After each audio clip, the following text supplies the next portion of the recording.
noite. Estou muito feliz com essa live, especialmente pelas pessoas que a gente vai conversar hoje. PIS é sempre realmente um tema muito interessante e foi uma sugestão da Evelise da Finlândia.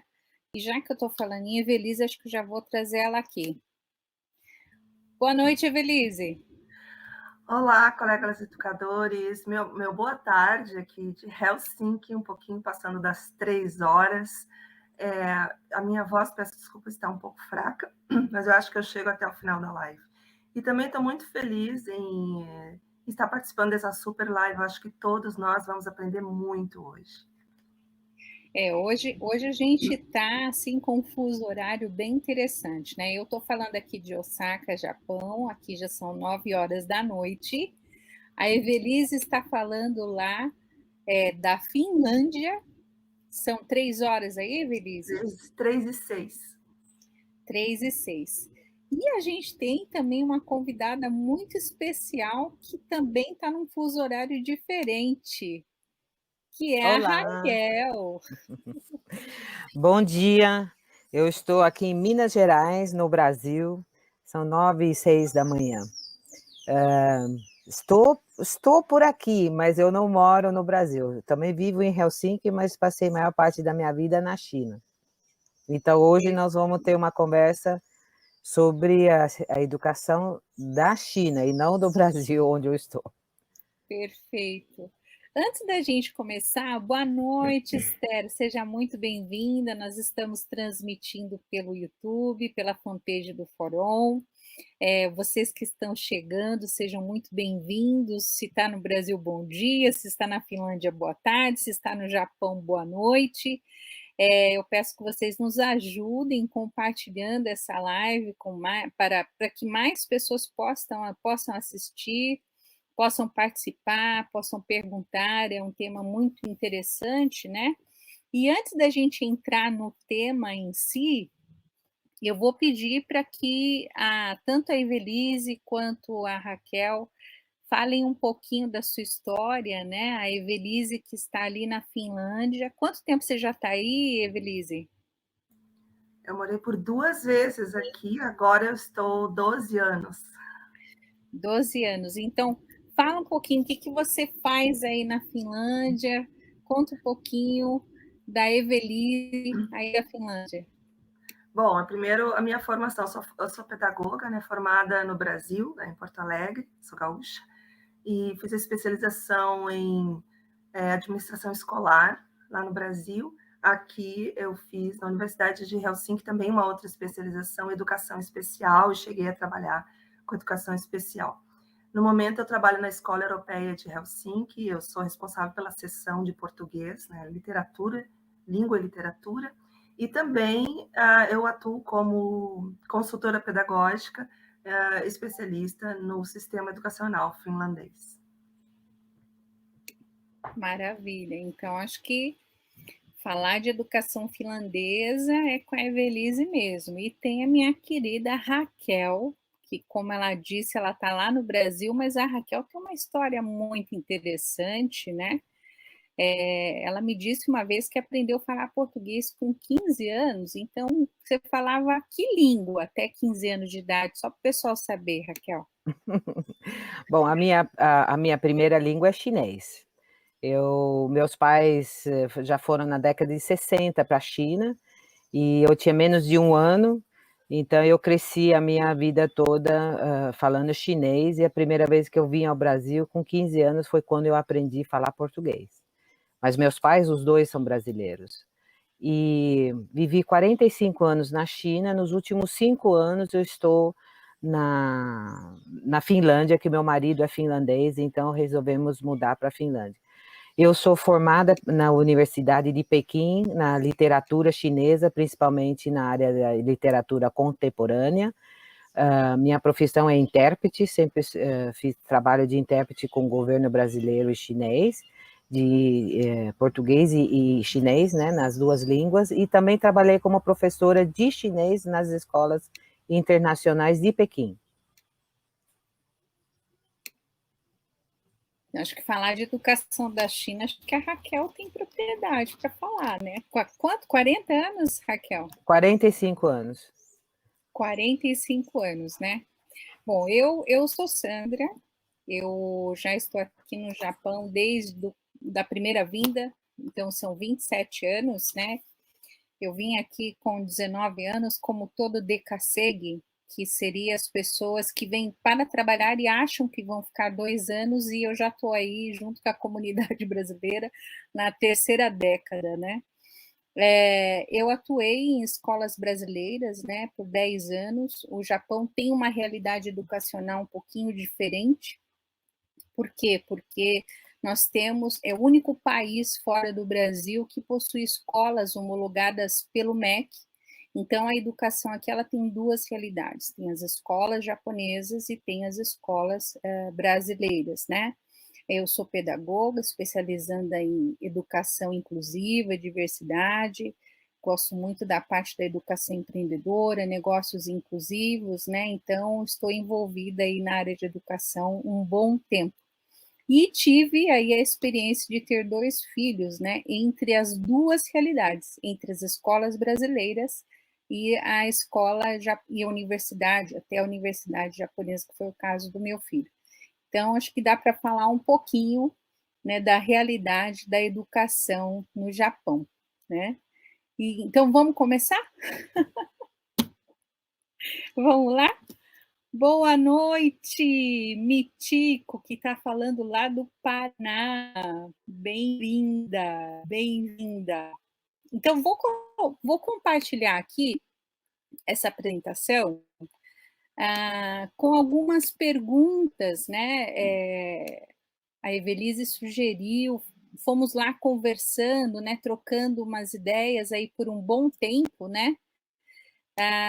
Sobre o que nós poderíamos falar a respeito dessas diferenças, né, que existem entre o Japão, a Finlândia e a China, né, porque aparentemente são países tão diferentes, mas tão similares no sentido de estão sempre entre os primeiros.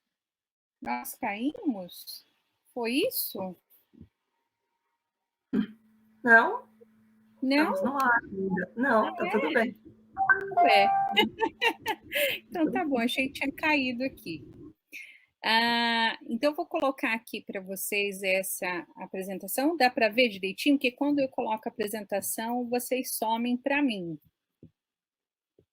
Tá tudo certinho aí? Tá tudo certo, pode continuar.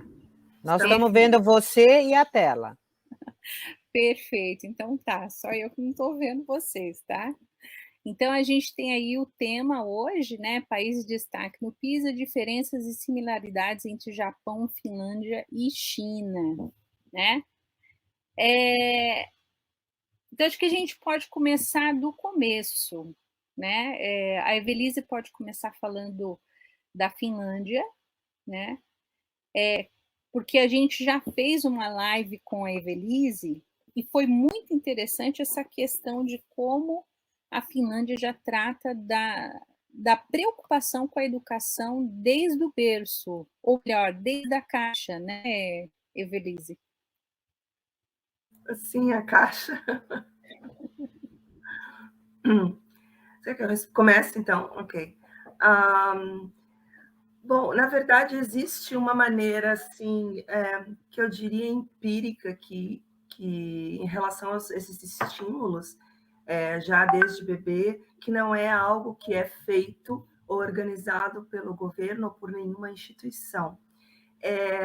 Algo que me chamou bastante atenção, que é a maneira como os pais conversam com os filhos. E eu vejo isso quando eu comparo pais finlandeses e pais estrangeiros, por exemplo. Mesmo sendo um bebê, o pai, a mãe, o pai, eles explicam tudo. Por exemplo, vai no supermercado, o bebê está no colo, está no carrinho, olha, agora a mãe vai pegar isso, vai pegar. É como se fosse assim, um relato. A mãe vai falando todo o tempo o que está fazendo. O pai também. Então, essa é uma maneira assim, empírica que ninguém contou. Olha, você tem que falar com seus filhos desde bebê, para eles começarem a perceber, né? Não só a linguagem, mas a questão deles perceberem o ambiente também. Tudo isso vai ter efeitos muito, muito positivos no desenvolvimento deles. Então, isso é um ponto que é um estímulo assim, que faz parte da população. Embora os finlandeses não sejam conhecidos pela sua simpatia, nem por ser um povo que fale muito ou goste de fazer amizades, mas nesse ponto, realmente, eles são incríveis, eles explicam tudo, eles raramente gritam com os filhos, tipo, não faça isso, não mexa naquilo. Eles vão explicar, olha, não mexa naquilo, porque isso pode cair, pode te machucar. E eu já vi isso em vários contextos, como no pátio, com outras mães e como professora também. O segundo aspecto daí é que eu participei de uma live junto com a Sandra, são os estímulos que o próprio governo daí ele estimula através das próprias creches, que não vamos ter tempo de falar tudo aqui, como que é o andamento, né, das creches, os estímulos são diários, e também se os pais, porque a creche aqui é paga, se os pais não têm condições ou não querem colocar os seus filhos na creche, existem os parques abertos, que são totalmente gratuitos, onde tem pedagogas trabalhando e onde as crianças vão poder sociabilizar, brincar com brinquedos, fazer artes, artesanato, e estimular todos os sentidos, e esses parques geralmente estão numa floresta, né? Inclusive os sentidos de estar na floresta, música, sons diferentes, questões das sombras, né? Desde bebê. Então, é isso, eu não vou me alongar mais, até porque já tem outra live, né, que nós falamos sobre isso. Bacana, muito interessante. Pessoal, muito bem-vindo a Thelma Santos, que é uma empresária fantástica lá de São José, Adriana Neves, bem-vinda, Adriana, empreendedora nata, perfeito. Essa live que a Evelise participou, depois se vocês quiserem saber um pouquinho mais disso que ela está falando, sobre essa caixa que a gente comentou, que é bem interessante, né, na Finlândia, ela está lá no nosso YouTube, depois vocês podem procurar ali, tá? A live com a Evelise, né? E Raquel, como que funciona então lá na China essa Bom, questão? na China, eu acredito que todo mundo deve saber que os orientais têm um sistema ou têm uma cultura de se preocupar com a educação dos filhos já faz milhares de anos. Até recentemente, até no fim da década de 70, quando começou a ter somente filhos únicos, os chineses passaram a se preocupar muito mais com a educação das crianças, inclusive eu falo assim que é antes de nascer. Quando a mãe está grávida, já procura ouvir músicas clássicas, de não ter gritaria por perto, de ler em voz alta alguns livros de criança, para o bebê que está dentro do ventre já ouvir essas histórias. Então, a China, inclusive, o governo é sistemático, eles têm, inclusive, regulamentos, certo, para a educação de bebês, né, de 0 a 3 anos, de 3 a 6 anos, depois a educação formal, né? Então, desde do nascimento da criança, os pais se preocupam principalmente quando começou os filhos únicos, porque era o único para carregar toda a esperança da família.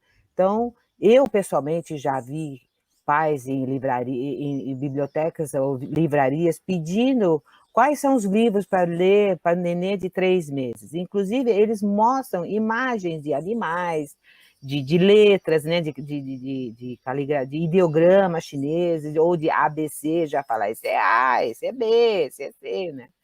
Então, existe muito essa preocupação de educação, de já pode falar pré-infância, ou como que fala isso?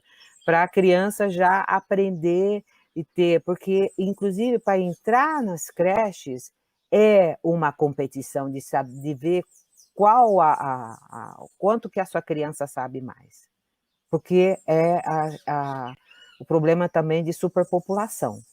Então, durante a década de 80 e 90, quando os chineses começaram a sair da sua própria casa, da saída da sua própria província, e ir para outra província e trabalhar para ganhar dinheiro, muitas crianças ficaram com os avós. E são filhos únicos que ficaram com os avós, e muitas vezes esses avós não eram educados, assim, eram analfabetos e tudo. Então, quando chega 5, 6 anos antes de ir para a escola, os pais buscam as crianças para ir para onde eles estão, e começa a ir recuperar o que já foi perdido também. Isso estou falando, são pessoas com menos, né, são menos poder aquisitivo que acontece isso. Mas é uma preocupação enorme, tem livros, tem tapes, tudo para criança de 0 a 3, inclusive da gravidez. Perfeito. E talvez as pessoas que estejam aqui assistindo com a gente devem estar se perguntando, mas o tema era o PISA e nós estamos falando de bebê, estamos falando de gravidez, né? Estamos falando desde a concepção, mas justamente para entender como funciona, né? Quer dizer, a educação ela já começa na gravidez planejada, né? Então, no caso do Japão, a taxa de natalidade aqui ela é baixa e assim, o governo sempre está dando incentivos para que os japoneses realmente tenham filhos, porque essa taxa ela está cada vez mais diminuindo, não é? E há um estudo que diz que até 2050, se esse quadro não reverter, a população japonesa ela vai reduzir drasticamente, porque como todo país desenvolvido, é um país de uma faixa etária, né, bem envelhecida, né? Então a gravidez ela é realmente planejada e se há estímulos, então vamos falar dos estímulos não para as crianças, mas para os pais, né? Há estímulos financeiros para que os pais possam ter filhos, né? Para vocês terem uma ideia, o parto é pago pelo governo, né? Porque a saúde no Japão ela não é totalmente pública, né? Ela precisa ser paga. Então, você paga mensalmente, quando você vai ao hospital, você paga de 20% a 30% da consulta. Então, um parto aqui, ele vai custar, se for um parto normal, $4.000, tá? Então, esse valor não é toda a família, não é todo casal que vai ter, mas aí o governo ele faz ele ressarce esse valor. Então, esse casal ele tem esse valor restituído. Fora isso, ele tem vários outros incentivos, como ajuda para o leite, ajuda mensal para que você não gaste com o hospital, há locais que o valor é zero, se a criança precisa de consultas médicas, seja qual for, e há locais onde o valor é 500 ienes, né, que eu nem sei quanto que dá, nem sei quanto que vai dar, mas é um valor muito baixo, uns 3, nem sei que conversão a gente faz agora, né, mas assim, só para vocês terem uma ideia que há um incentivo, e é claro, quando você tem uma gravidez planejada, quando você tem realmente um incentivo do próprio governo em subsídios para que você possa realmente ter filhos, né? Então você tem uma gravidez mais tranquila, e aí você pode pensar mais no futuro dessa criança, né? Então é o que acontece aqui no Japão. E aí a gente já passa até para a segunda questão, né? Que é justamente como funcionam, não é? Essas escolas, né? Ele deu uma travadinha aqui, a apresentação, eu vou tirar, vou colocar novamente, porque ele está lá ele já está lá só na primeira parte. Ele está demorando para carregar um pouquinho, o programa é um pouquinho pesado, mas agora vocês conseguem ver a segunda questão? Não. Não, ainda não?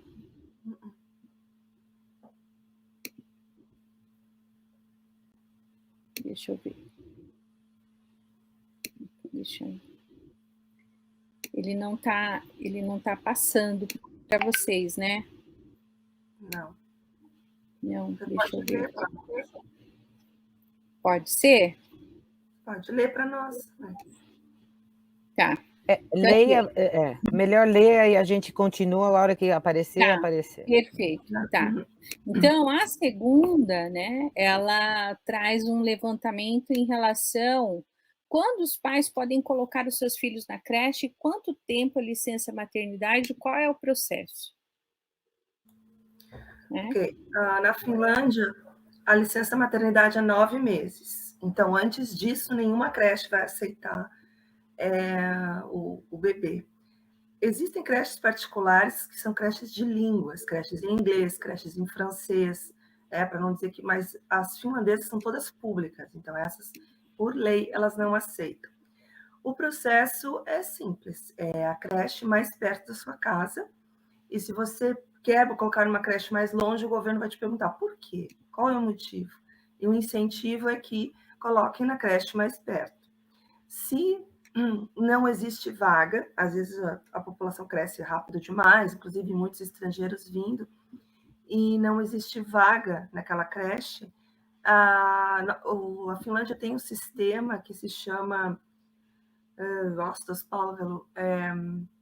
não vou saber traduzir, mas assim, existem creches particulares que vendem os serviços para o governo, mas que tem que seguir todo o currículo do governo. E essas creches particulares, elas só existem se elas vendem para o governo, elas terceirizam, então. Então, quando os pais põem os filhos, eles vão pagar de acordo, como se fosse uma creche pública. Então, o governo aluga aquela creche, certo? E a creche, claro, ela vai lucrar, só que ela vai lucrar dentro daquele valor que, por lei, é cobrado. Ela não pode, ela só dá o local, ela dá o local, a comida e ela contrata os professores que ela quiser, a creche particular. Mas ela tem que seguir todo o currículo, os planos de aula e tudo, e ser exatamente igual a uma creche pública. É uma réplica da creche pública. Então, assim... Então, só com 9 meses o bebê pode entrar? 9 meses. Antes, não. Então, sempre vai haver uma vaga na creche. E a creche é a única instituição que é paga na Finlândia, porque ela é um direito subjetivo, significa que se o pai não quiser, não precisa colocar o bebê na creche. Se os pais quiserem ficar com a criança até 5 anos, porque 6 já começa a pré-escola, pode ficar. O que acontece com pais que realmente trabalham e precisam colocar antes dos 9 meses, é bem raro, aí contrata alguma né? Mas é bem raro, tão jovem assim. Então, as turmas começam... Também é raro colocar com 9 meses. Eu já vi bebês de 9 meses. E geralmente se espera um pouquinho mais de 1 ano, ou já está andando, porque a mãe recebe um auxílio até 3 anos. Ela recebe o valor total do salário dela por esses 9 meses. Depois desses 9 meses, cai um pouco o valor e o governo paga um salário de mãe até a criança completar 3 anos. Então, é interessante, se a mãe, por exemplo, ela está estudando, ela era desempregada, é interessante ficar com esse salário de mãe e cuidar dos filhos em casa. Agora, se ela tem uma carreira, uma projeção, o salário dela vai cair muito, então ela vai pensar, é melhor eu voltar a trabalhar e colocar o meu filho na creche. Mas é assim, não existe nenhuma competição, todos que querem entram e o pagamento vai ser de acordo com o salário dos pais, né? Paga mais, os dois estão empregados e ganham mais, e paga muito pouco, uma taxa bem pequena, se os estão desempregados ou ganham menos. Então, assim, é bem justo. Evelise, desculpa te intrometer, mas tem a licença paternidade também, né? Também, muito obrigada, Raquel. Hoje em dia tem também. Então, essa licença de 9 meses, ela pode ser dividida. A mãe pode, por exemplo, pegar 4 ou 5 e o pai pegar 4. Assim, bem mais democrático hoje em dia. Obrigada, Raquel. Realmente, o pai, se ele quiser, ele pode ficar esses 9 meses cuidando e não a mãe. Pode ser. Ou pode dividir os dois. Perfeito. Passo para a Raquel, então, agora a mesma pergunta. Então, na China, a licença maternidade é bastante reduzida comparada com a Finlândia. Aqui são 2 semanas antes do parto e mais 2 meses e meio depois do parto. Daí, se você tiver gêmeos, tem 15 dias a mais, ou trigêmeos, daí mais 15 dias. Existe essa diferença. Daí, os pai, né? Pai pode tirar 3 dias, esses 3 dias tem que ser dentro desses 2 meses e meio da mãe. Ele não pode tirar os 3 dias sozinho. A mãe que não quer, geralmente, por causa dos filhos únicos, muitas mães deixaram de trabalhar para cuidar do filho. A creche, o governo chinês sempre incentivou, inclusive tem regulamentos que a tal empresa que tiver tantas de pessoa tem que ter a creche para a mulher. Inclusive, as mulheres têm 2 vezes meia hora cada vez para ir dar de amamentar a criança até, acho que 6 meses. Então, ela tem meia hora para ir e voltar e amamentar, essa meia hora. Muitas vezes são alguém, avó ou uma empregada que traz a criança para dar para mamar no serviço.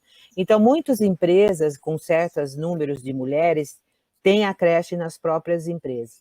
E também tem as creches particulares, daí depende da região onde você mora, tem as regiões mais nobres, onde creche é muito mais caro, regiões menos privilegiadas tem a creche menos, né, menos caros, e tem o do bairro também, creche do bairro, onde ajuda as mulheres que têm menos, que ganha menos, daí ajuda. Mas acontece como a superpopulação, isso eu vou falar em todas as perguntas que nós vamos responder, eu vou falar isso. Por causa da superpopulação, os chineses aposentam muito, muito mais cedo. Por exemplo, as mulheres podem se aposentar com 50 anos. Tem gente que aposenta com 55, o máximo. E os homens com 60 anos têm que aposentar. Então, você imagina, eu tenho 57 anos, eu não sou avó ainda. Mas muita gente que passa a cuidar, os avós passam a cuidar dos netos. Então, muitas vezes já evita de pagar a creche. Então, você vê muitas assim, diferenças de gerações com criança nos parquinhos para brincar e tudo. Entendi. Deixa eu ver se eu consigo passar aqui para vocês. Vamos ver. Ah, tá. Bom, essa questão da licença, eu realmente não fiz a lição de casa direito, mas eu vou pedir aqui ajuda para os universitários, porque eu sei que a Esther é mãe nova. Então, Esther, se você estiver por aí e puder me ajudar com isso, te agradeço, né? Porque há sim a licença maternidade, a licença paternidade, tá? Mas assim, eu não vou saber dizer quanto tempo, né? Bom, a gente tem uma realidade, vocês sabem, o japonês ele é bem workaholic, né? O japonês é conhecido por trabalhar muito, né? Então, as crianças, elas vão muito cedo para a creche. E aqui a gente tem o que eles chamam de kodomoen, ou seja, a kodomo de criança, o parque da criança, o jardim da infância, né? Seria o kindergarten. E ali ele é dividido. Então, ele vai ter o Yochien e ele vai ter o Hoikuen, né? Qual que é a diferença? O Yochien seria o nosso jardim de infância, que vai preparar você para o ensino fundamental, para o primeiro ano, que ele entra com 6 anos de idade, né? E o Hoikuen vai ser a creche. E aqui a gente também tem 2 realidades. A gente tem a pública e a gente tem a privada. Só que há alguns anos, né, o governo, como eu comentei com vocês, a mãe paga esse valor, só que esse valor é ressarcido. Então, hoje, eles não têm essa preocupação de pagar a creche. Mas só para vocês terem uma ideia, hoje a minha filha tem 28 anos, tá? Mas quando ela frequentou, né, o Hoikuen, ela tinha 2 anos e meio, era 45 mil ienes por mês, a creche particular, né? Por quê? A creche pública ela é mais difícil difícil de você conseguir vaga, então você vai procurar a creche particular, que o valor é realmente absurdo. E tem creche que se você não tiver motivo justo para você deixar a criança, você não pode deixar a criança lá, né. Então tem essa diferença entre uma e outra, né. Então a gente vai ter, do 0 aos 5 anos, né, então você vai ter ali, tanto o Roikuen quanto o幼稚園, tá. E você vai ter ali, essa questão de que ele não precisa, nesse Nintei Kodomoe, ele não precisa necessariamente estar trabalhando. Não precisa provar que ele está trabalhando para a criança conseguir essa vaga e ele poder ficar ali, tá. Já no幼稚園, no Roikuen, aí sim, aí ele vai precisar provar que ele está trabalhando para ele conseguir essa vaga. Aqui, ó, você viu que maravilha, né? A Esther, obrigada, Esther. Então, a Esther, eu sei que ela é mãe nova, né? Ela teve um bebê faz pouco tempo, então ela está colocando aqui, ó, licença maternidade é de 1 ano, e de 1 ano a 1 ano e 6 meses, para a mãe que recebe auxílio criação. E o pai tem só 3 dias a 1 ano, se não tiver com a mãe, né? Então, se ele for pai solteiro, seria isso, né, Esther?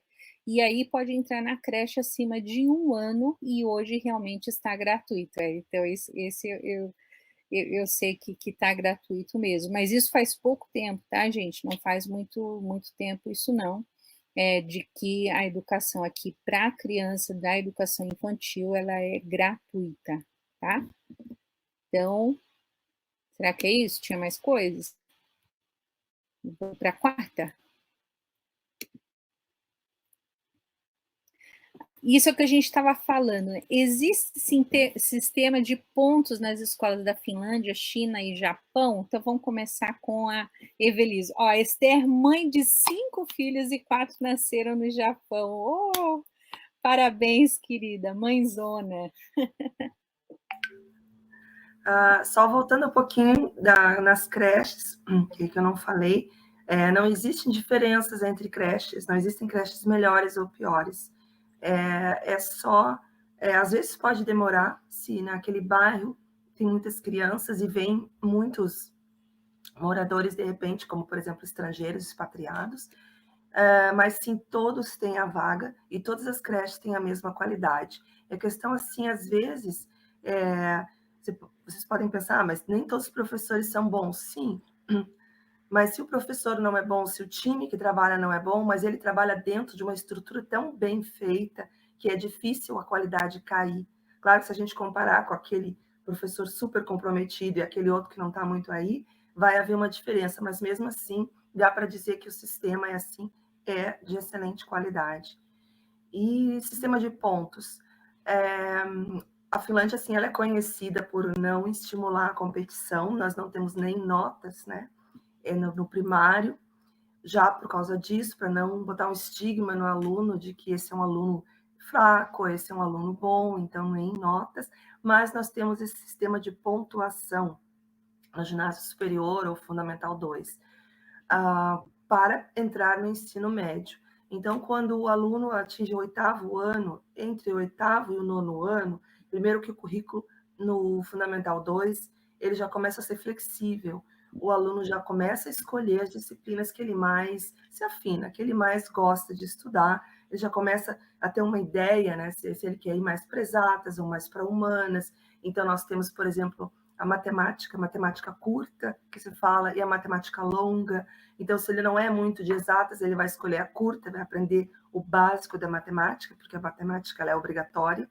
Mas se ele gosta muito da matemática, então ele vai pegar a longa, então ele vai se aprofundar mais nos problemas.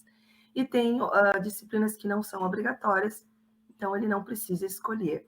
Então, baseado nisso, de que ele está fazendo mais ou menos o que ele gosta, o que ele se interessa e aonde ele vai melhor, é contado pontos. Geografia, história, língua mãe, são tudo pontos. E no final, ele vai sair da 8ª e da 9ª, quando termina, né, o Fundamental 2, ou o ginásio superior, com uma cotação de pontos.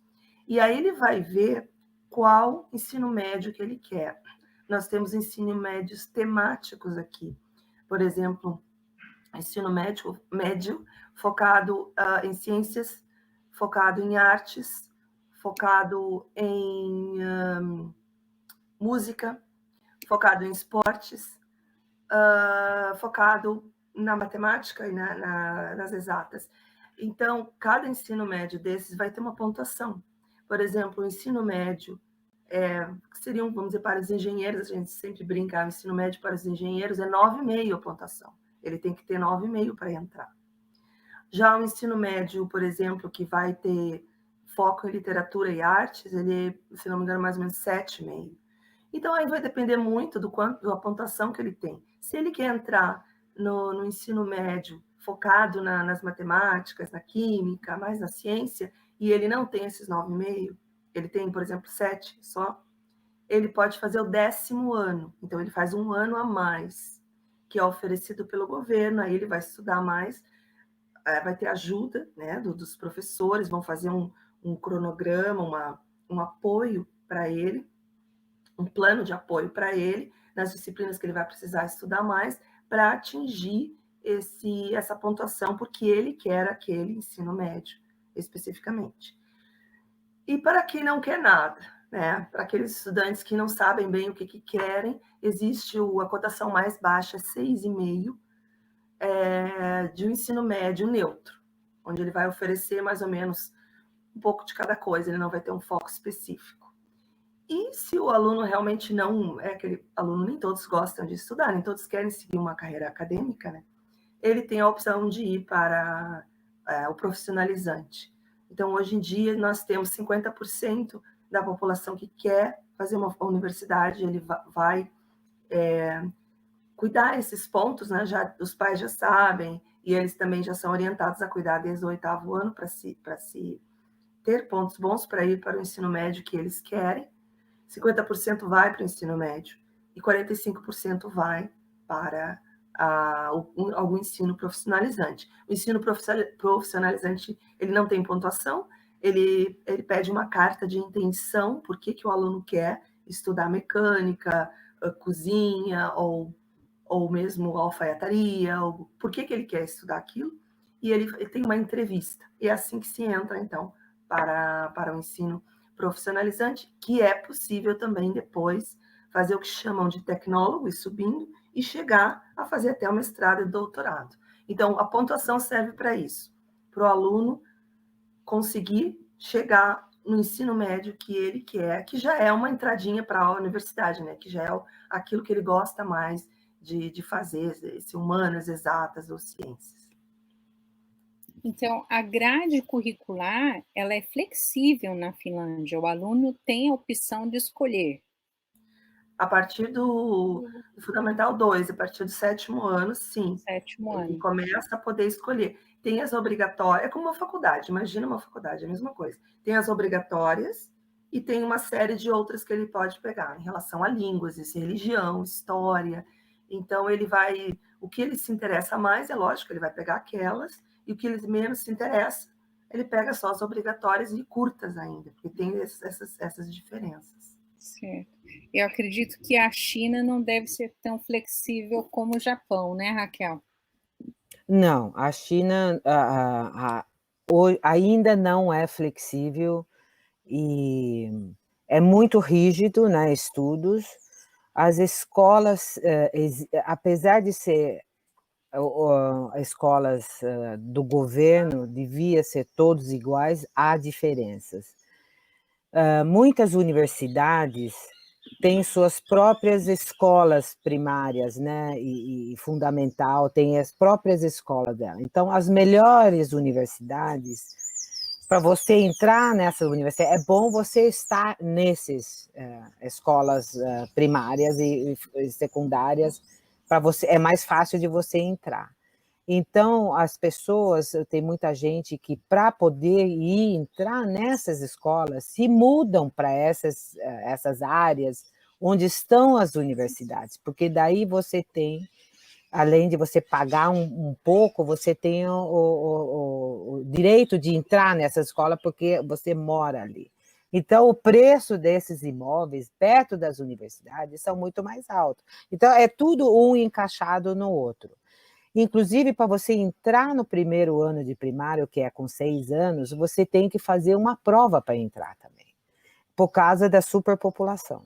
Então, inclusive na China, além de, por causa da dificuldade de entrar em escolas boas, também tem o ano que você nasceu, por causa do signo do ano. Então, se você nasceu no ano do dragão, tem muito mais gente, tem muito mais competição do que o ano, vamos supor, de carneiro, né?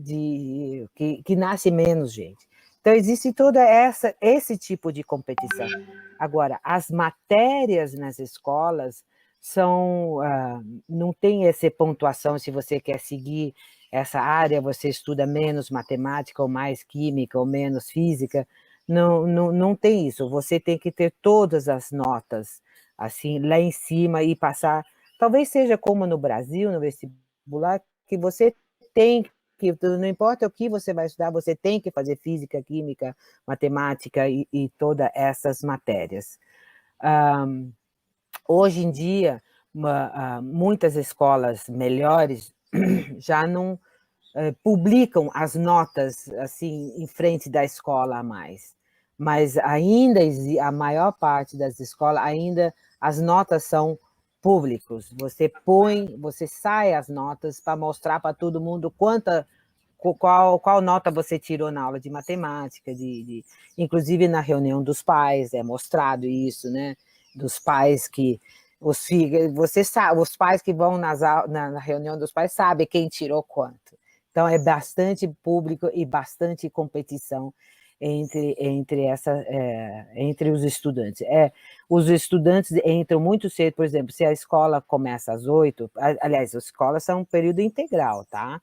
É assim, 6, 7 horas dentro da escola. Se a escola começa às 8, todo mundo é obrigado a chegar às 7.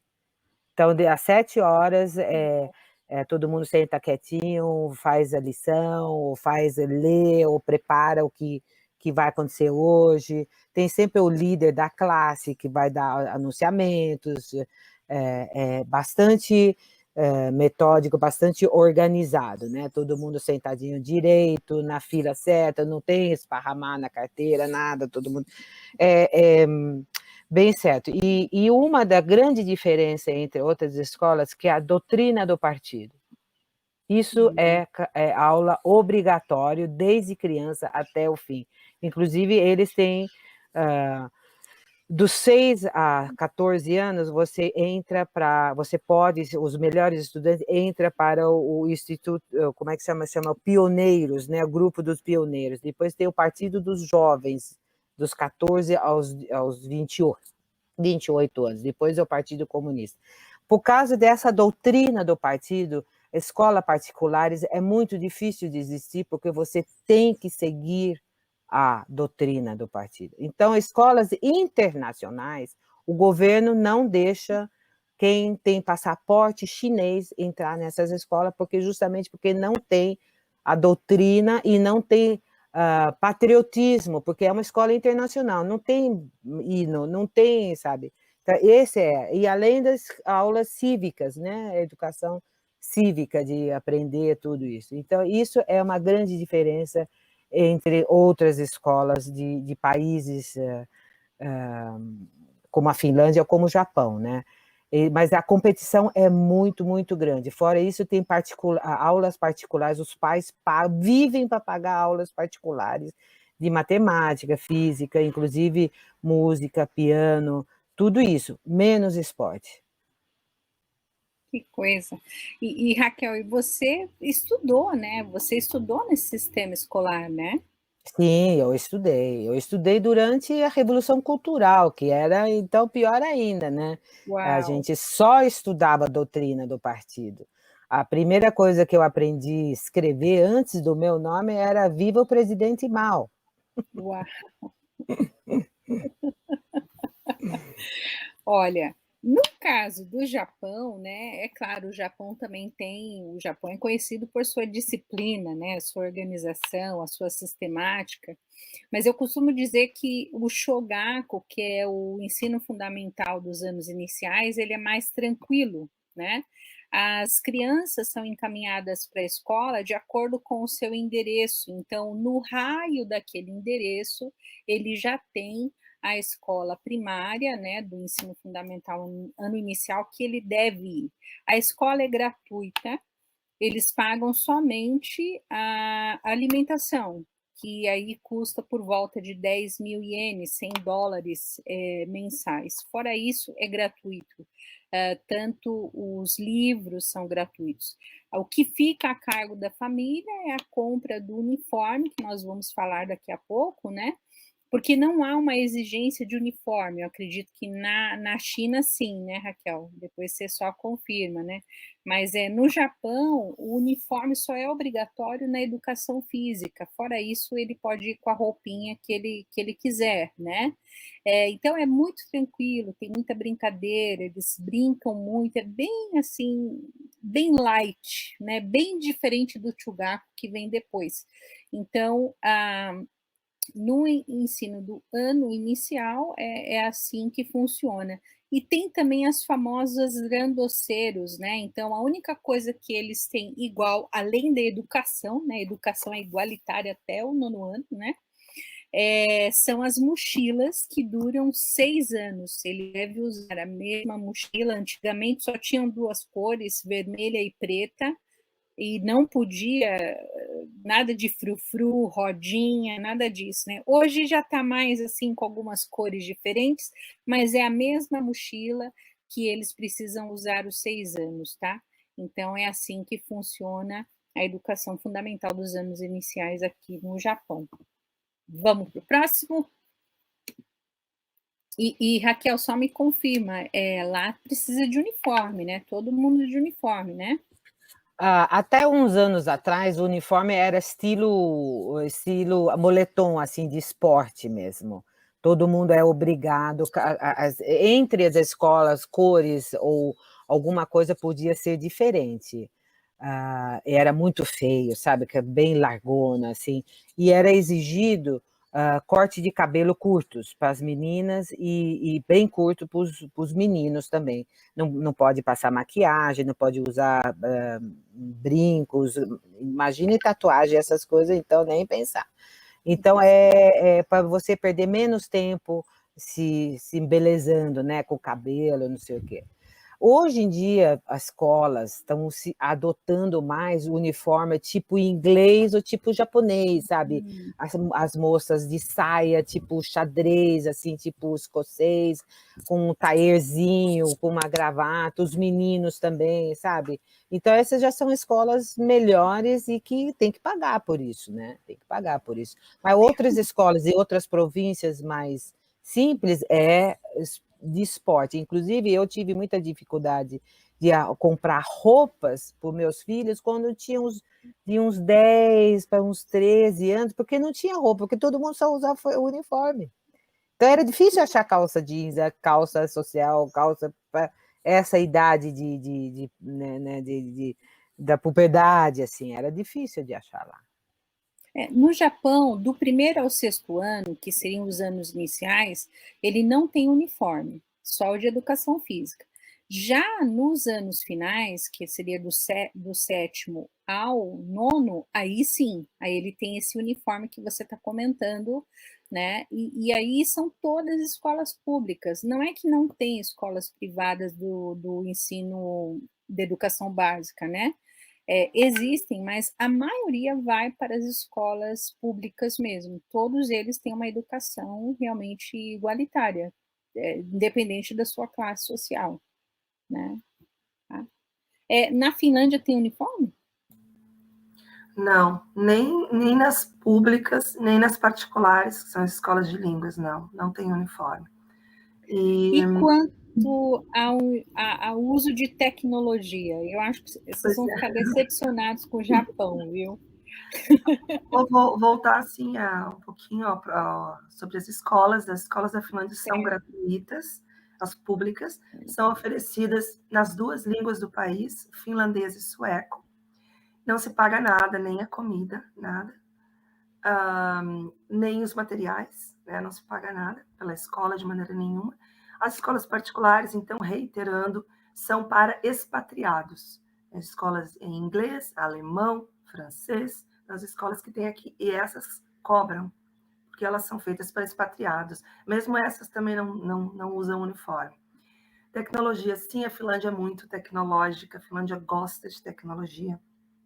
E geralmente as escolas são bem equipadas. Claro, quanto mais aqui no centro, mais em Helsinki, mais bem equipadas, mas mesmo assim todas as escolas recebem uma verba para esses equipamentos, a menos que o professor não queira. Também é flexível. O professor que quer usar somente o quadro, o giz, ele está acostumado com isso, ele não precisa aparelhar a sua sala de aula. É sempre perguntado nas reuniões, por exemplo, nós temos opção para instalar 2 câmeras com smartboard, toda aquela parafernália, né, para você projete a sua aula. Alguém quer, alguém ainda não tem, algum professor gostaria, e o próprio professor pode dizer, olha, minha sala eu preciso disso, eu não tenho isso. Então, por exemplo, a escola que eu trabalho, e é a realidade de mais ou menos quase todas as escolas, cada professor ganha um laptop seu, e nós temos o que se chama DocStation, que é um fio, na verdade, que se põe, e aí toda a aula do professor é diretamente projetado na tela, na grande tela. E todas as salas já são equipadas. O professor que, se não quiser, ele usa o quadro. Tem quadro branco, tem o quadro negro, com giz normal também. E cada aluno, já na creche, ganha um smartboard. Não é que ganha, ele usa lá, ele não pode levar para casa. Mas lá ele vai ter, a não ser uma instituição de educação infantil muito, talvez, pobre, muito do interior, mas mesmo assim, isso tem que ser, geralmente, as verbas são espalhadas, né, bem por todo o país. Então, cada criança, já na educação infantil, ganha não um laptop, como eu falei, smartboard, para ela começar com os joguinhos e para começar a pré-alfabetização e a alfabetização. Depois ela vai continuar nos primeiros anos, aí depende bastante da escola e como que a escola decide, ela continua, as salas de aula já tem, né, todos os smartboard, esqueci o nome, para as crianças usarem. Eles não vão usar toda hora. Literalmente é o tablet, né? Tablet, né? Eles não vão usar toda hora, vai depender do professor, como o professor quer que use. E lá pelo terceira série, 4ª série, depende da escola, eles já ganham o laptop mesmo. E aí pode até levar para casa, porque é dele. Mas ele é da escola. Quando ele sai do primário, ele devolve. Quando ele passa para o secundário ou para o Fundamental 2, ele ganha outro. Quando ele entra para o ensino médio, ele ganha outro. E é assim. E a escola está sempre disponibilizando, já quando o professor ganha o laptop, já tem vários programas específicos que o professor já pode usar. E se o professor quiser qualquer programa, ele pode pedir para a escola. E a escola, muitas vezes, ela nos oferece, olha, temos esse programa está gratuito para vocês, ou então, quem quiser, é só falar para fazer o download. Então, assim, a Finlândia sempre incentiva bastante a tecnologia e os alunos estão sempre em bastante contato com as tecnologias, sim.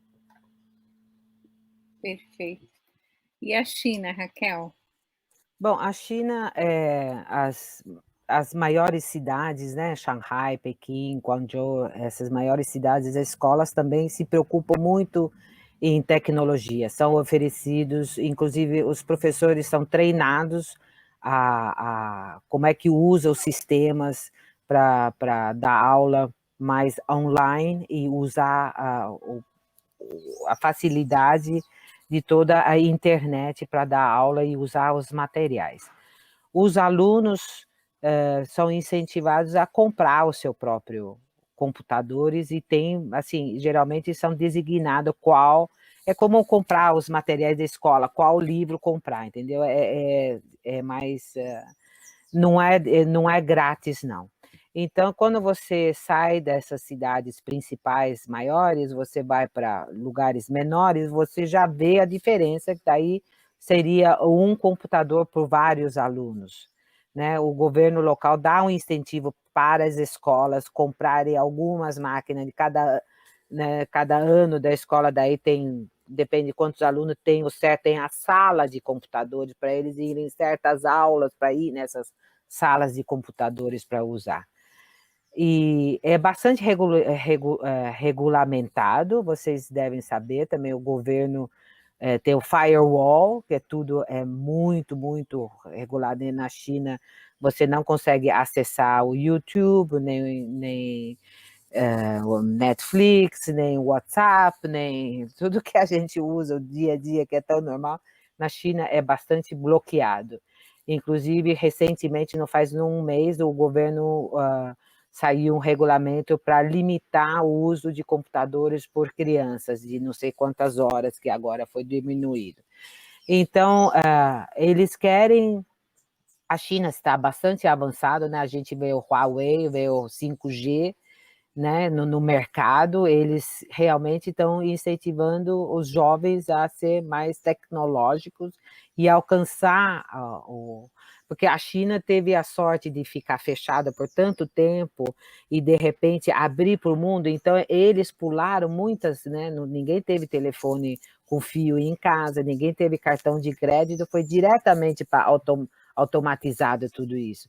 Então, o incentivo para as crianças, para os estudantes usarem isso é muito grande, mas dentro dos regulamentos. Eu lembro quando estivemos na China, não tinha como usar o Facebook. Não, Não não, tinha como não tem atualizar o Facebook. status. Não Mas tem. eles têm o tipo do Facebook dele, que chama WeChat, né? Que é Sim, tudo combinado junto também. certo. Mas, Aqui, assim, os professores são... eu acho que teve resistência, mas, assim, aprende porque sabe que é só assim, porque eles pensam também em nação, a progresso da nação. Você tem que ensinar esses jovens para a gente alcançar, para a gente ser o líder do mundo, para a gente chegar lá rápido. nesse sentido, eu vejo que a China ela está mais adiantada em relação ao Japão, porque a gente percebeu isso muito claramente durante a pandemia, né? Por quê?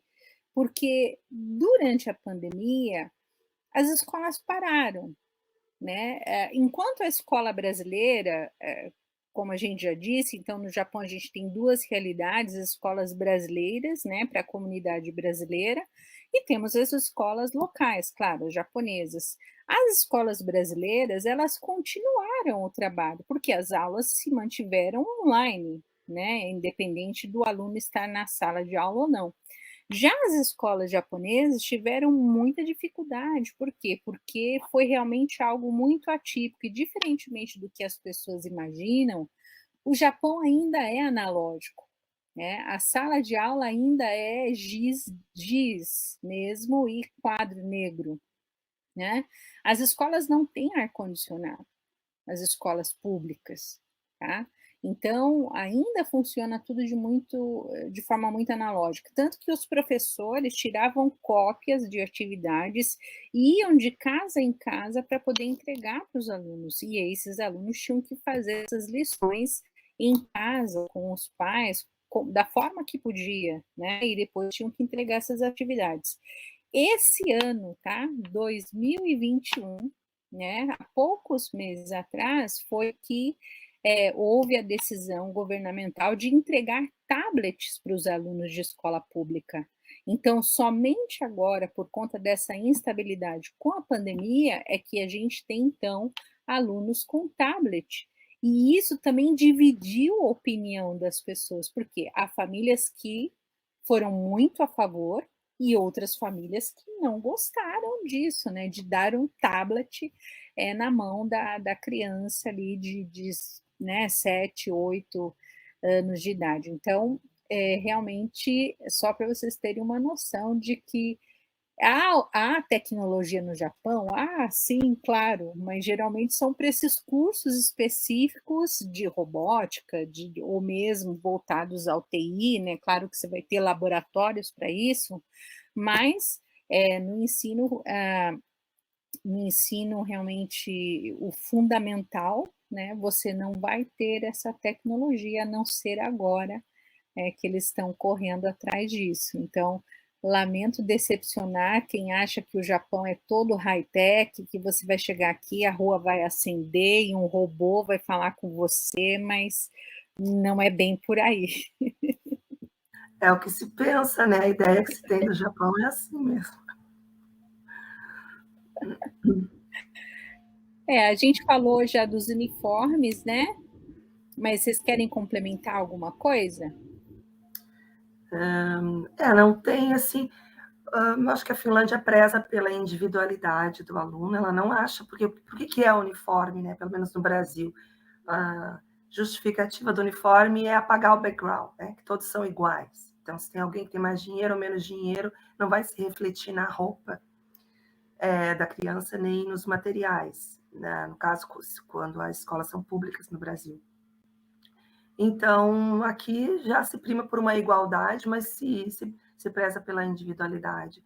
Então, não tem uniforme. Eu nunca, como professora, educadora, nunca percebi nenhum problema com isso, até porque os finlandeses, eles são um povo muito simples, eles não são um povo de querer ostentar. Você não vê aqui ninguém querendo usar roupa de marca, roupa de grife, ou dizer que meu pai tem mais dinheiro que o seu, esse tipo de coisa, ou tênis da moda. Não, eles são muito simples.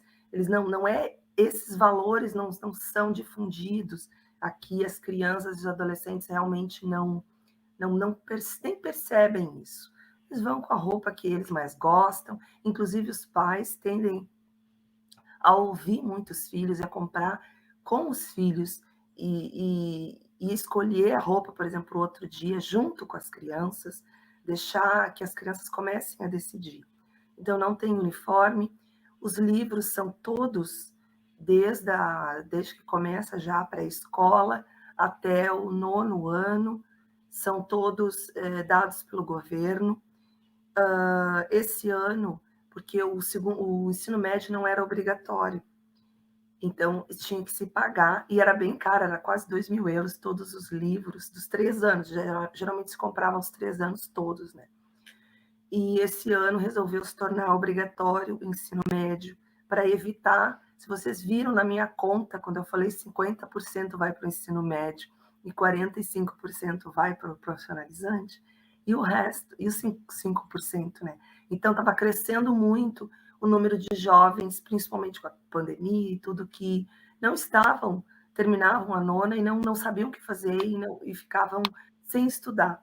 Então, tornou-se, depois de muita discussão, muito prós e contras, o ensino médio obrigatório também. Então, agora o ensino até os 18 anos, 17, a criança, né, o adolescente, ele é obrigado a estudar. Quando foi tornado um direito objetivo, significa que o Estado tem que prover as condições. Então, agora, os livros todos do ensino médio também são dados pelo governo. E não é só os livros, são os livros, os lápis, régua, todo o material. Geralmente esse material é coletivo, ele fica na sala de aula, todos os lápis, por exemplo, numa grande caixa, e todos usam. Com a pandemia, pediu-se que os pais, que as crianças começassem a trazer os seus próprios lápis e réguas e tesouras, para que não se tocasse, para que não houvesse essa troca, por causa da pandemia, essa sociabilização meio que ficou assim, afetada. Agora já está voltando isso. Então, aí também já se começa a aprender a questão de que você está ali num grupo, você faz parte do grupo, e tudo que existe na sala de aula é para todos. E o que os pais compram? A mochila pode ser qualquer cor, a mochila é a criança que decide, é a única coisa. O resto tudo é gratuito. Interessante. Bom dia, dona Elisete. minha querida Thelma, ela disse, Sandra, vou pedir para Paula Barroso falar da Suíça. É interessante a gente trazer, não é, essas diferenças e similaridades. Eu sei que vocês estão aqui, de repente viram o tema e estão vendo a gente falar de uniforme, falar de material escolar, mas por quê? Justamente para a gente entender, né, o que esse país está fazendo. Porque quando a gente pensa em China, pensa em Japão, pensa em Finlândia, por exemplo, são muito diferentes culturalmente. Tá certo que a China e o Japão são mais ali pertinhos, né, Raquel? Eles são, né, dois países asiáticos, são mais sistemáticos, são mais rigorosos, né? A China muito mais, mas, por exemplo, a gente tem a Finlândia, que é o oposto de tudo isso, né? E a gente está trazendo esses países justamente por quê? Porque entre os 10 mais conceituados do PISA, o PISA é um teste que é aplicado a cada 3 anos, né? A gente sempre vai ter ali algumas regiões da China, porque é bom lembrar que o PISA ele não necessariamente é feito pelo país todo. É por isso que você vai ver lá no PISA o resultado de Shanghai, você vai ver de Pequim, né? Você vai ver das regiões de Hong Kong, você vai ver as regiões chinesas, né? No caso da Essa, Finlândia e do desculpa, Brasil, essa é a grande discussão sobre os pontos da China, como que a China chegou lá, né? Por uhum. causa das diferenças. Não sei se eu posso entrar agora para falar sobre Claro, por isso. favor, por favor. Então,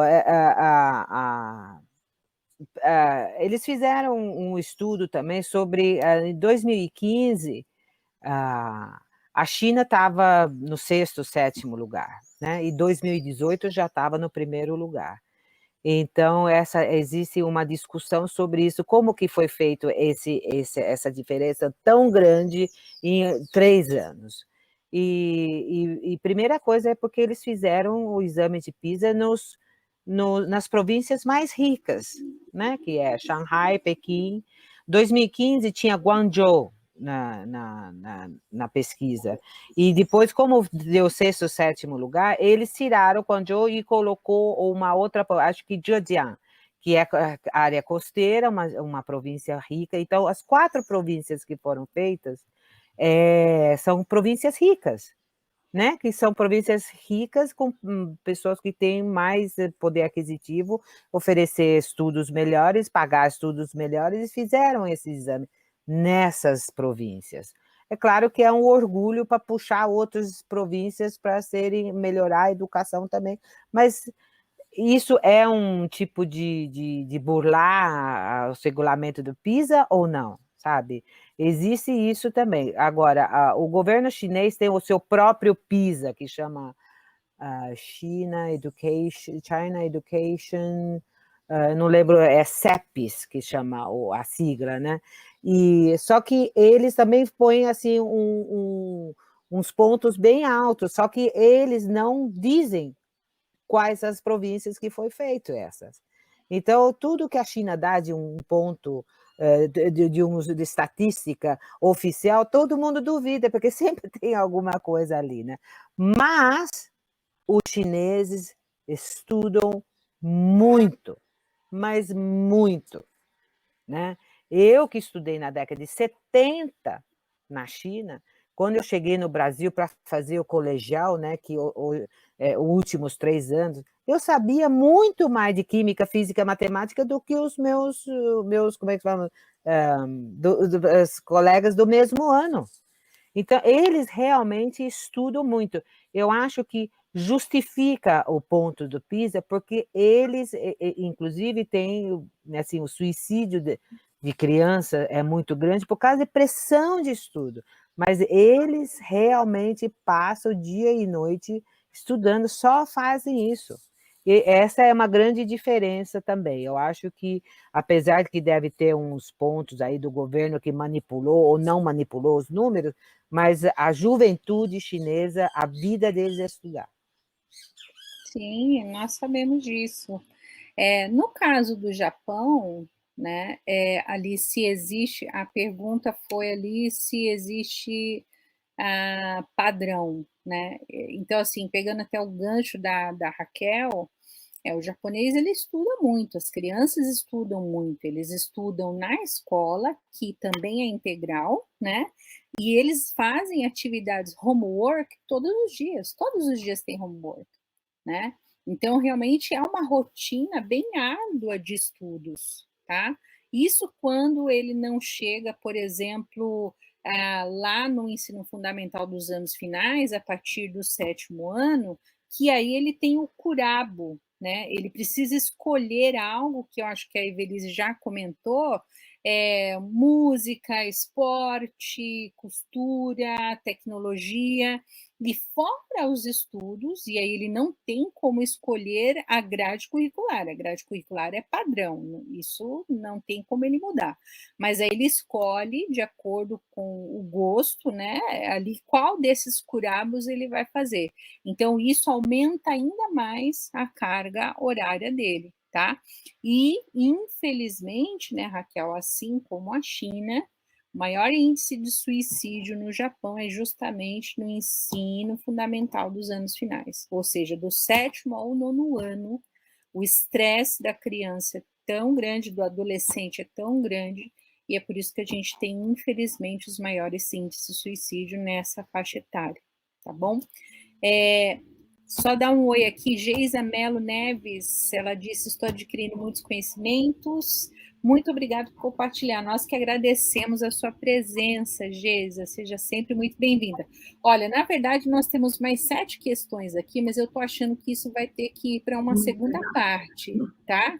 Mas vamos lá, vamos prosseguir aqui. E vocês fiquem à vontade, pessoal, para perguntar, para tirar dúvidas, para complementar, para chamar alguém que fala, nossa, tinha alguém que deveria assistir essa live, né? Então, fiquem à vontade, tá bom?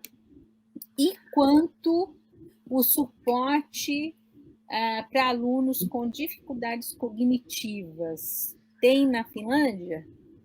Só complementando, eu sempre tenho que complementar, né? Porque eu sou a primeira, eu esqueço de falar as coisas. É completamente ao contrário a Finlândia. A Finlândia, comparado, é o país que menos carga horária da Europa, o país com mais férias da Europa, em termos de dias. Se dá ênfase ao brincar.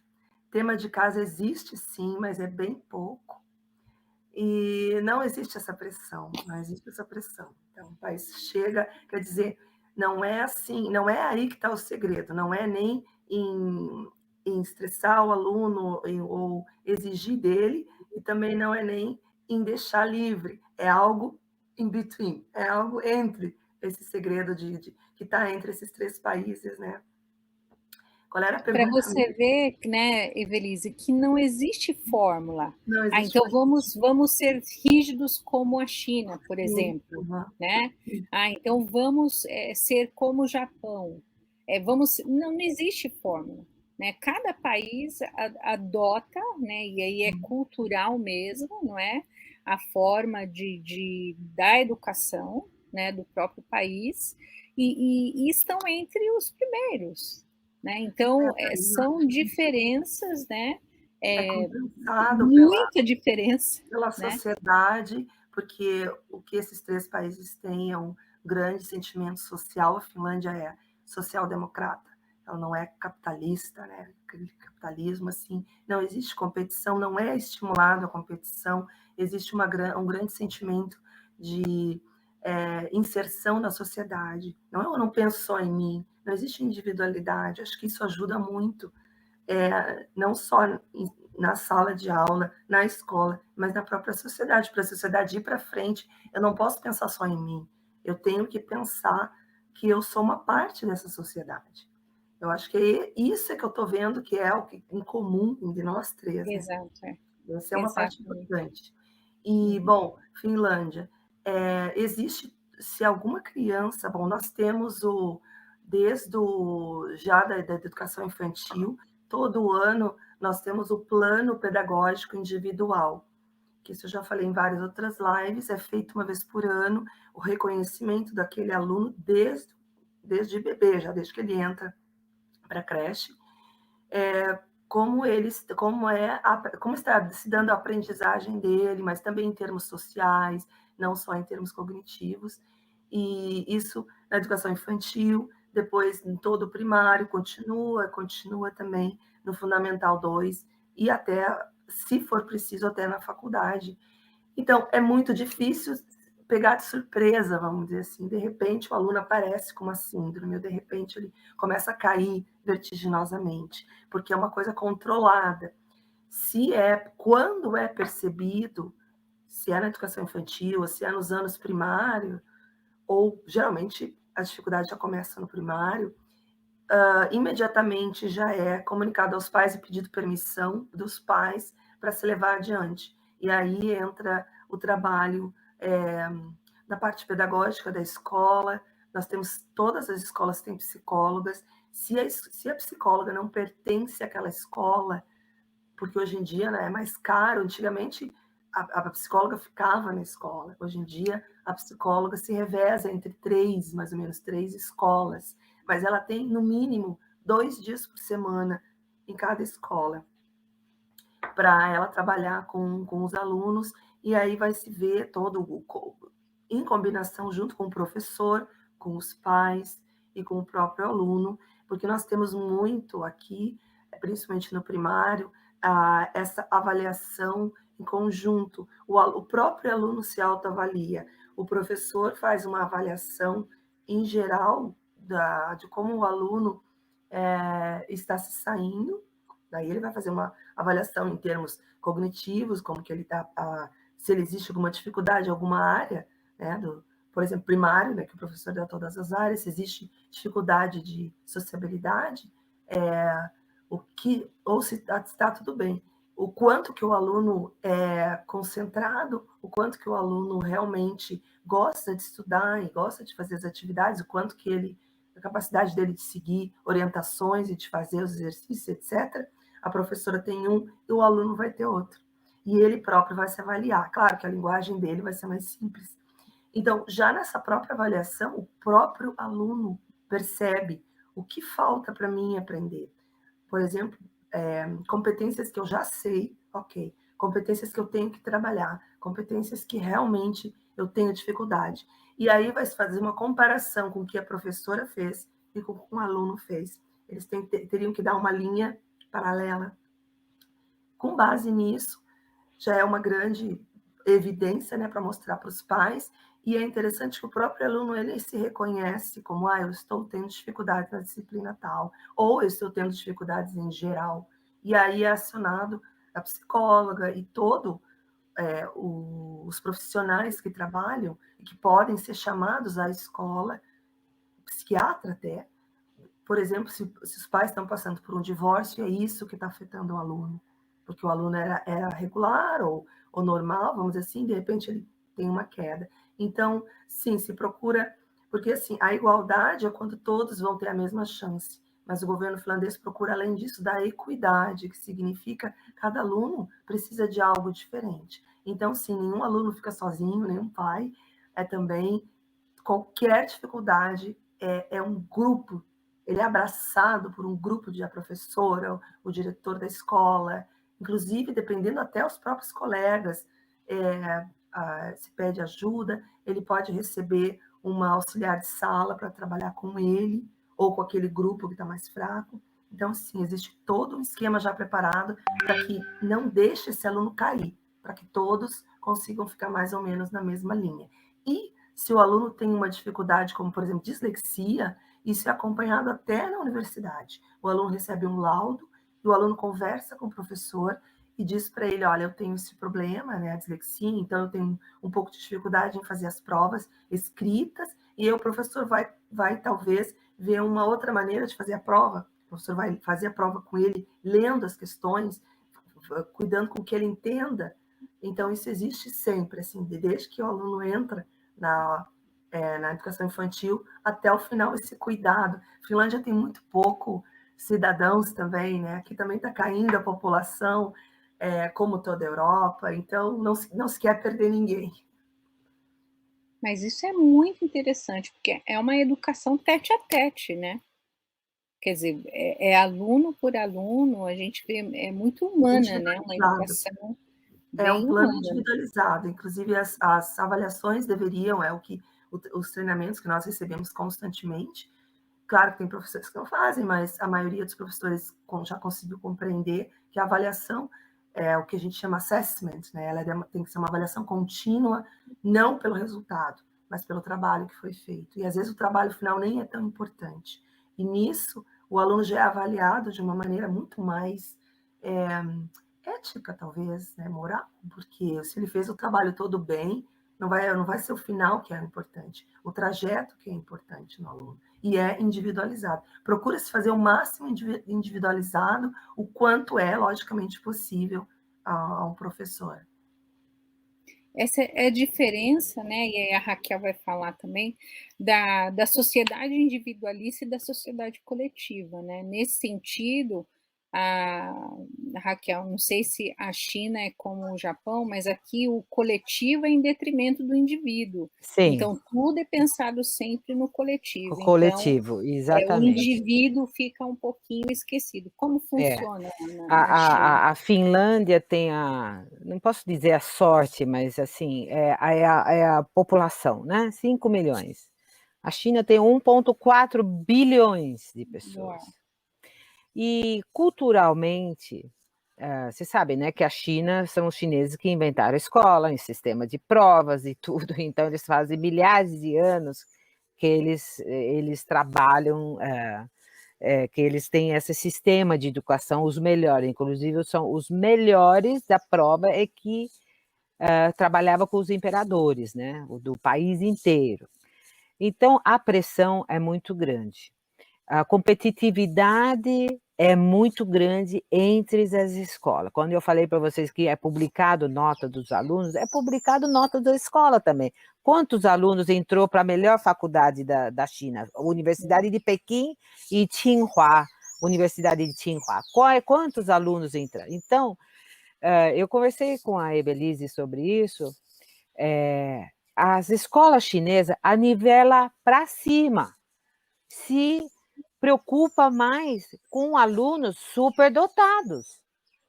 Eles dão mais atenção para os alunos superdotados. Querem alunos superdotados, que se sobressaem em matemática, se sobressaem em física, se sobressaem em química, né? Biologia. Eles dão mais ênfase em que tipo de aula, em que tipo... Preparem professores para empurrar esses alunos mais para cima. Mas para aqueles alunos que têm dificuldade, até hoje é assim, converse com os pais, é melhor você mudar de escola, porque a nossa escola é muito puxada, entendeu? Existem regulamentos agora para escolas para aceitarem essas... Depende das dificuldades. Hoje em dia, como é tudo assim, tem um diagnóstico, então tem alguns alunos que são mais aceitos. Mas eles pensam assim, mas esse aluno que não consegue nos alcançar, ele vai se sentir mal porque o resto vai muito rápido.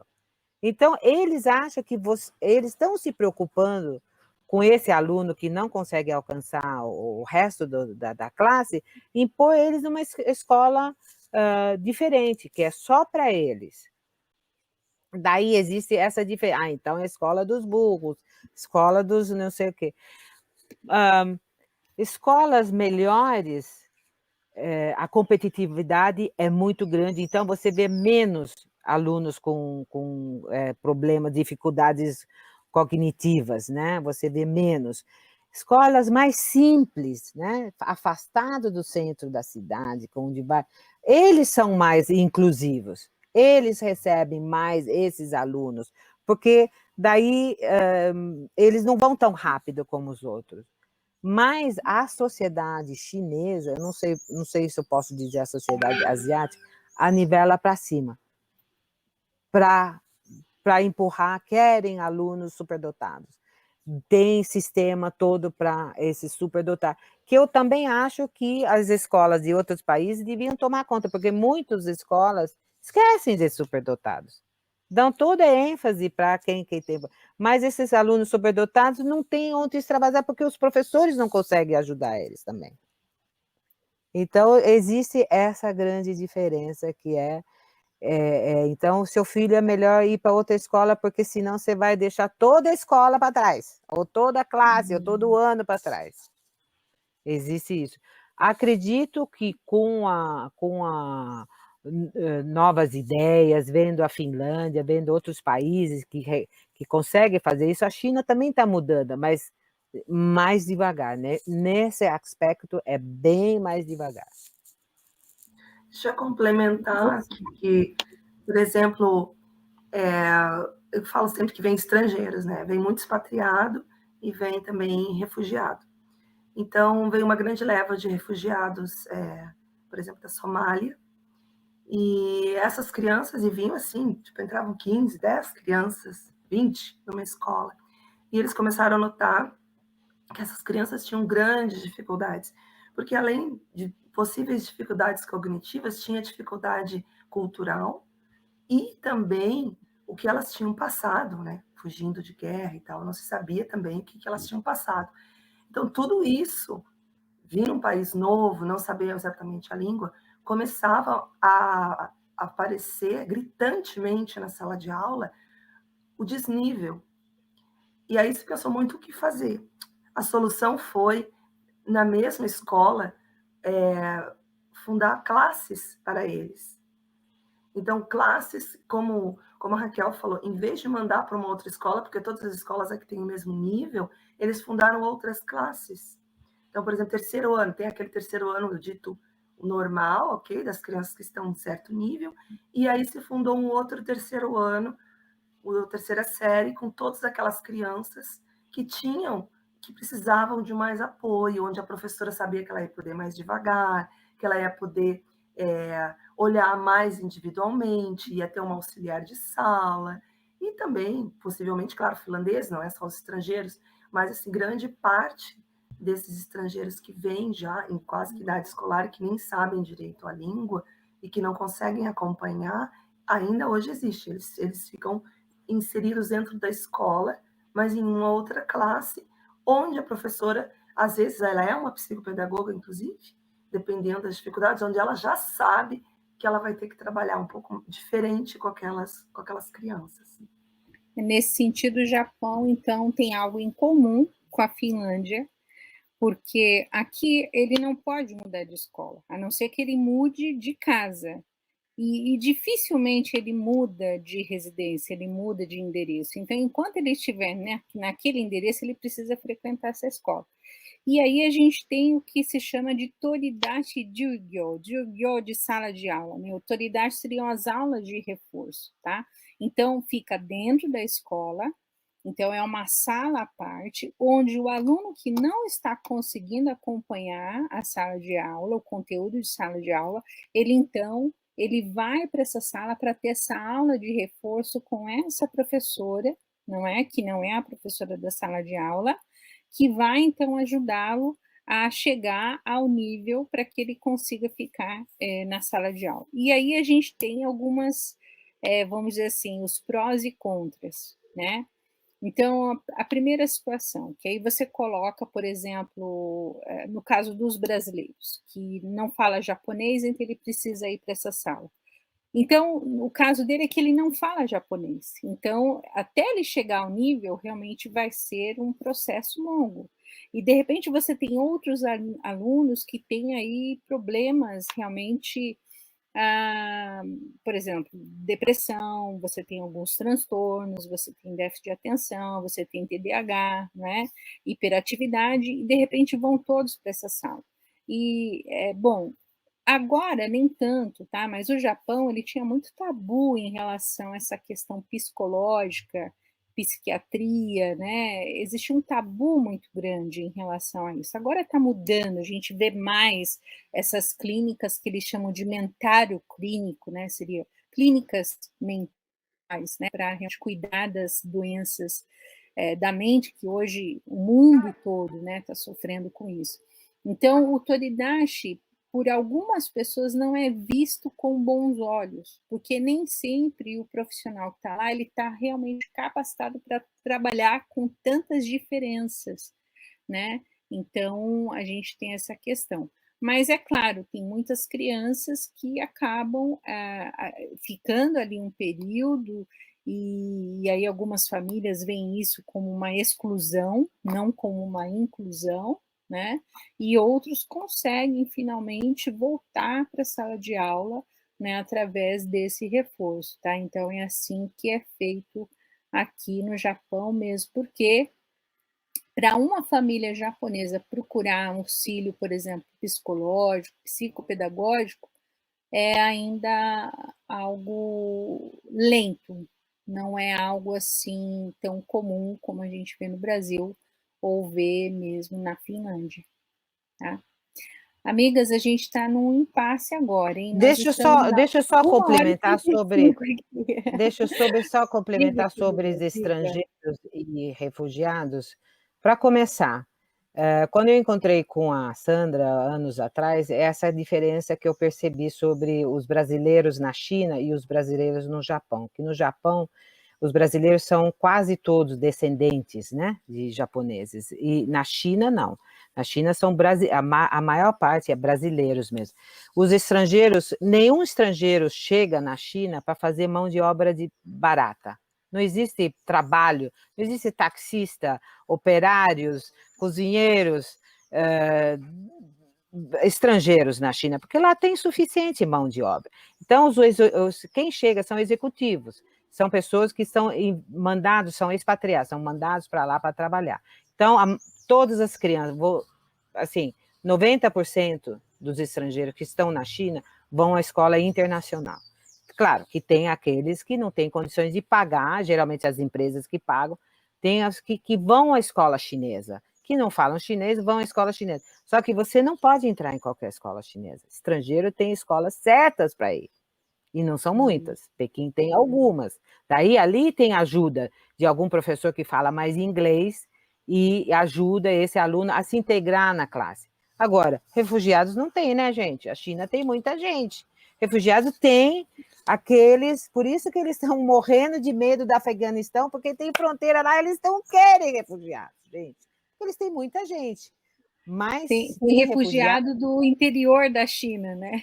Tem refugiado no interior da China. Os estrangeiros que são refugiados estão lá temporariamente e são, assim, param ali e vão embora, né? Que nem os coreanos, né? O norte-coreano passam ali e vão embora. Os vietnamitas, na época que tinha Vietnã, passam ali e vão embora. Eles não recebem refugiados. Então, e escolas super controladas. Eu também frequentei escolas que eu podia, não era assim. Minha mãe mandou eu ir naquela escola porque é melhor, pior, porque era aquela lá, é para o estrangeiro. Então, existe todo o esquema controlado mesmo. Minhas queridas, nós estamos aqui somente, nós respondemos 7 questões, faltam só 3, né? Como fazemos? A gente continua uma segunda parte semana que vem? Isso, pode ser. Pode ser? Pode, para mim pode ser. Pode Quantas ser? faltam ainda? Eram 12? 6. 6. Nós falamos até agora 7, né? Nós seguimos aí, íamos passar para a 8, né? Que fala da repetição, né? Mas eu acredito, se tivermos continuar da agenda, próxima. se tivermos agenda, seria muito interessante a gente continuar com calma, né? Porque realmente nós falamos metade, né, das diferenças e similaridades dentro da educação dos 3 países, para a gente poder concluir realmente falando das posições de cada país dentro do PISA, do último, né? Então a gente tem Japão ali, 6ª, 7ª, a gente tem, claro, China entre 1ª, 2ª, 3ª, né? Finlândia, 6ª, né? E aí a gente vai perceber que, assim, porque ali a gente tem classificações de leitura, matemática e ciências, né? Uhum. E aí, por exemplo, vocês vão encontrar o Japão na matemática, né? Apesar de ser um povo que lê muito, apesar de ser um povo que tem muita aula de ciências, né? Então, para a gente poder fechar bacana né, essas comparações, essas similaridades. Então, a gente pode, então, avisar para todo mundo que semana que vem, dia 7 de outubro, a gente volta com a segunda parte? Vem as agendas de vocês. Tudo bem, pessoal? Sabe por quê? Porque a gente já está aqui, ó, 1h40. Nossa, né? passa rápido. Passou muito rápido que a gente nem E viu. eu sugeria, se o pessoal quiser ter outras perguntas, né, ou mandar para todos nós, ou assim, mandar para nós três, ou direcionar, quer saber sobre certo aspecto da Finlândia mais, ou do Brasil, da China. Perfeito. Então, aí eu vou pedir para vocês, pessoal, vou deixar aqui o link, tá? O link aqui da onde está, não é, a inscrição dessa live, tá? Por que é importante?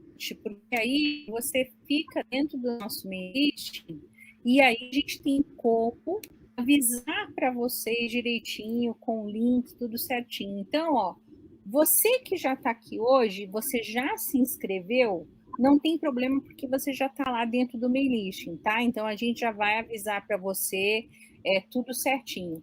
Agora, para vocês que ainda não se inscreveram, eu vou pedir que vocês se inscrevam, por favor. Por quê? É um tema super interessante. A Raquel, na lata, ela disse, a gente não vai chegar até o final, né? Por quê? Porque realmente... e olha que a gente nem está falando com tanto detalhe assim, né? Realmente é um curso, né? Seria um curso, né? Mas... por quê? Porque é importante a gente falar dessas similaridades, dessas diferenças, como cada país lida com cada situação, né? Então, o PISA, quando que a criança começa a fazer o teste no PISA? No 7º ano. Então, ele já está com 13 anos, ele já está lá no ensino dos anos finais, né? O ensino fundamental dos anos finais. Então, a gente, né, foi bem interessante, né, a colocação da Evelise, da gente realmente começar lá do começo, do berço mesmo, para todos nós entendermos que, assim, não é só chegar no 7º ano e fazer um teste e está tudo certo, joinha, legal. Não, esse processo, ele acontece muito antes, né? Ele começa bem cedo. Então, 13 anos antes, esse menino, essa menina, essa criança, ele já começa a ser preparado.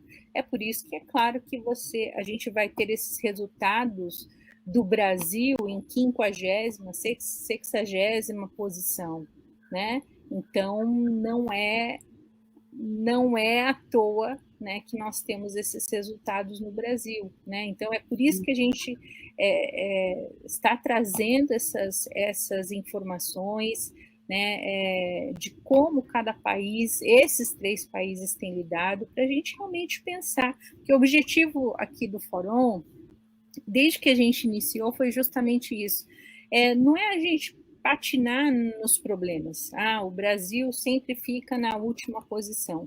Mas é realmente a gente trazer esse aprendizado para todos nós, né? Embora moremos em países diferentes, tenhamos vivido boa parte da nossa vida nessas outras culturas, ainda somos brasileiros, somos educadores brasileiros, né? E essa preocupação realmente de trazer uma contribuição para o nosso país, né? Para os profissionais da educação, o que se pode fazer e absorver dessa vivência, né, de cada um de nós, para que realmente a gente possa pensar em elevar, não é, em saber como que a gente... Exatamente, né, a partir de o que podemos fazer para que esse quadro se reverta, né, porque a gente sabe das várias qualidades que o nosso povo brasileiro tem, da sua criatividade, não é, da sua solidariedade. Então tem várias, né? Tem várias qualidades. Então são pequenos ajustes só que precisam acontecer para que realmente a gente tenha um desenvolvimento das nossas crianças brasileiras, né? Então, olha, aqui o pessoal está falando, muito obrigada por compartilhar tanto conhecimento, obrigada, Geia, né? Aqui tem uma, também quero saber mais. Dia 7, no mesmo horário. Também muito felizes, né, com a participação Sandra, de vocês. Dia 7, no mesmo horário. Seria no mesmo horário? Pode ser, tudo bem? 7 de outubro, às 9h no Japão, 9h no Brasil e 3h na Finlândia, né, Evelise? É isso? Tá ótimo, para mim tá bom. Tá certo. Minhas queridas, muitíssimo obrigada, muito obrigada. Foi um papo bem interessante, bem rico. Eu aprendi bastante, né? Aprendemos bastante, né? Mas é assim que se faz, né? É a troca de conhecimento. Diz que quando a gente troca ideias, a gente não é mais dois, né? A gente passa a ser três, né? Tem uma chave mestra aí envolvida. Então, eu acredito que é bem por aí. Muito obrigada, Esther. Obrigada a Pela vocês. sua presença. Obrigada, Raquel. Obrigada, Imagina, Evelise. obrigada a vocês. Obrigada. Então, a gente continua na semana que vem, tá bom, Tá gente? bom, tá bom. Tchau, tchau, Obrigada. gente.